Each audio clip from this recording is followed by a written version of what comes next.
Suppose you made a wager involving rather a large amount of money.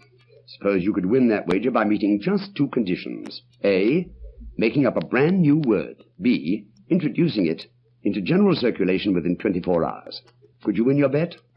On this edition of Word Detective, prepared as an educational service of this station in cooperation with the makers of Underwood typewriters, we'll be telling the story of a man who did win just such a bet and whose word is still in general circulation today. The background of this word challenge is a bit hazy.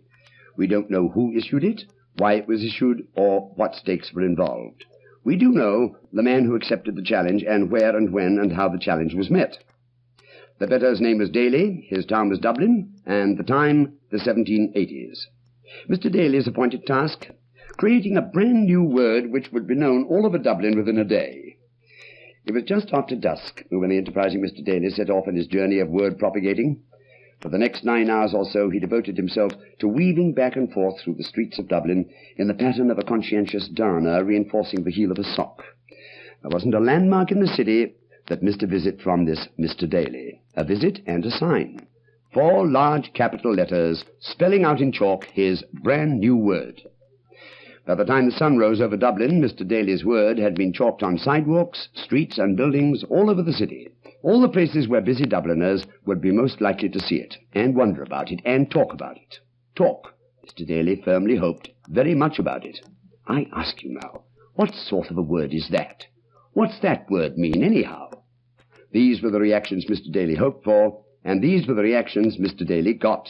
By sundown, his word very definitely was in general circulation all over Dublin's fair city, and the enterprising Mr. Daly won his bet.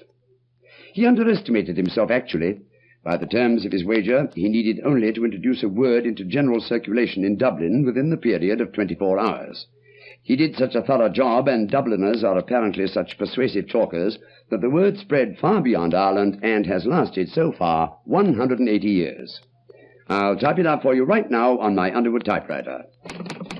The 4 letters which Mr. Daly made up and chalked all over Dublin were these: Q-U-I-Z, quiz.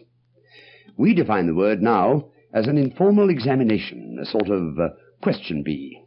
Its original meaning was a practical joke, which in a way is what Mr. Daly was perpetrating on that evening and early morning 180 years ago, when he applied a package of chalk to the sidewalks and buildings of Dublin and launched a new word. Now, here are the ingredients for our next edition of Word Detective. A hot Labor Day evening, a crowded railroad station, a word which has become almost an American institution. Don't go away now. I'll be back in a moment.